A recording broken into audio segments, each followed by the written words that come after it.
Que a paz seja conosco, que a gente tenha paz com todos. Em 1 João, capítulo 5, versículo 1.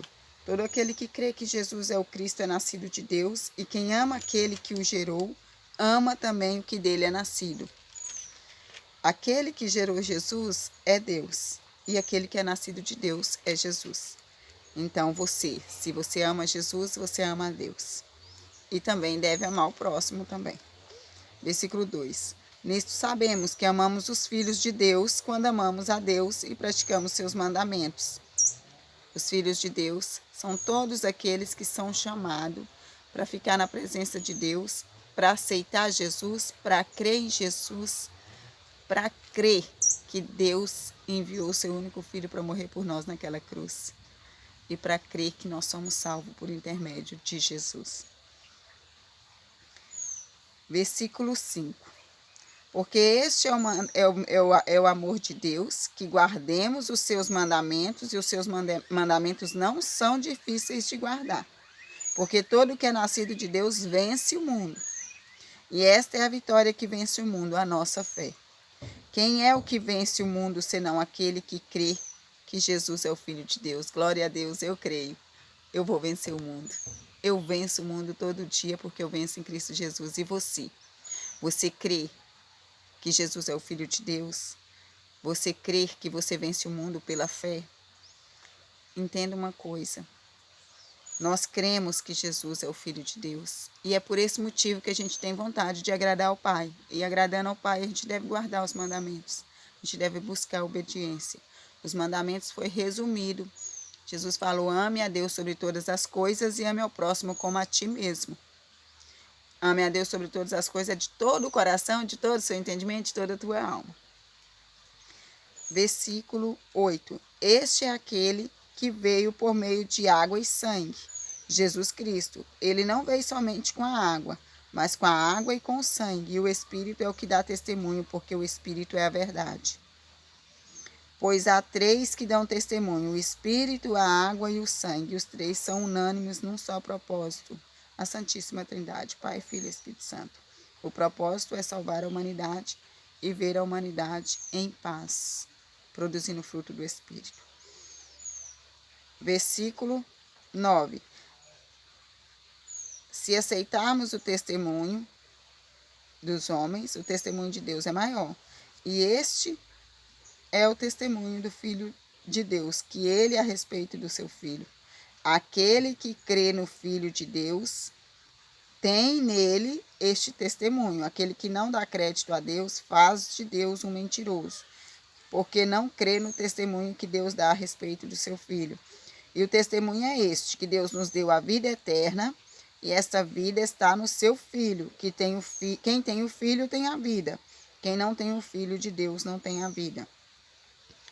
Quando está falando que a gente, quando não crê na grande obra que Deus fez enviando Jesus para poder morrer por nós naquela cruz, é quando você não agarra essa oportunidade, sabe?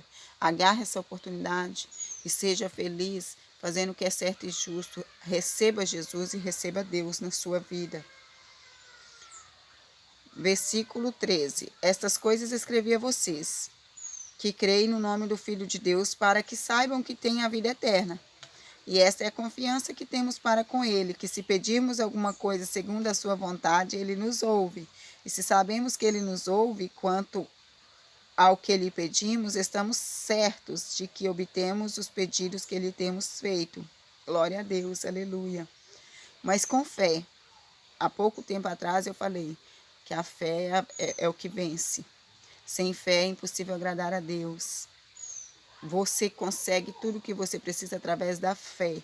Você tem que crer que Deus vai fazer. Porque senão você pede e não recebe. Porque não tem fé, tem que ter fé. E Deus dá, porque a Bíblia fala claramente: pede, dá-se-vos-á, buscar, encontrarás, bater e a porta se abre. Porque todo aquele que busca, encontra. Então você vai pedir, Deus vai te atender. Mas é com fé. Se alguém vê o seu irmão cometendo pecado, versículo 18, que não leva à morte, pedirá, e Deus dará a vida a esse irmão. Isso aos que cometem pecados que não levam à morte. Depois vocês pesquisam um pouco sobre esse assunto aí.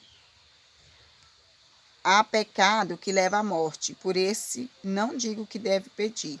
Toda injustiça é pecado, e há pecado que não leva à morte. Sabemos que todo aquele que é nascido de Deus não vive em pecado. Esse é o versículo 18. Porque quem é nascido de Deus guarda a si mesmo. O que eu falei anterior foi 16 e 17. Esse é o versículo 18. E o maligno não pode tocar nele. Sabemos que somos de Deus e que o mundo inteiro já é do maligno. Esse versículo 18 aqui está dizendo que quem é nascido de Deus não vive em pecado. Não vai pecar e continuar pecando, não. Vai fazer o possível para não pecar. Porque a gente tem temor do Senhor. Quem tem temor do Senhor, o Espírito Santo está sempre nos corrigindo, nos consertando. Versículo 20. Também sabemos que o Filho de Deus já veio e nos tem dado entendimento para reconhecermos aquele que é o verdadeiro. Glória a Deus. E nós estamos naquele que é o verdadeiro, o Cristo, em seu Filho Jesus Cristo. Este é o verdadeiro Deus e a vida eterna. Filhinhos, cuidado com os ídolos. Cuidado com os ídolos. Muita coisa é idolatria na nossa vida. Não somente imagens de escultura, mas também o nosso trabalho, os nossos filhos, os nossos cônjuges, a nossa aparência, a roupa que a gente usa, os bens materiais que a gente tem também é idolatria. Então, a gente tem que vigiar para não colocar nada na frente do nosso Pai. Deus tem que ser acima de tudo. A gente tem que amar de todo o entendimento ao Pai, ao Filho e ao Espírito Santo. Que Deus seja a nossa prioridade, que Jesus seja o nosso maior exemplo, que o Espírito Santo seja o condutor da nossa vida. Dê um like, comente, se inscreva no canal, compartilhe, porque assim o YouTube entende que pode recomendar esse vídeo para outras pessoas. Ative o sininho de notificação, porque toda vez que eu postar um vídeo novo, você será notificado. Deus te abençoe, você e toda a sua família.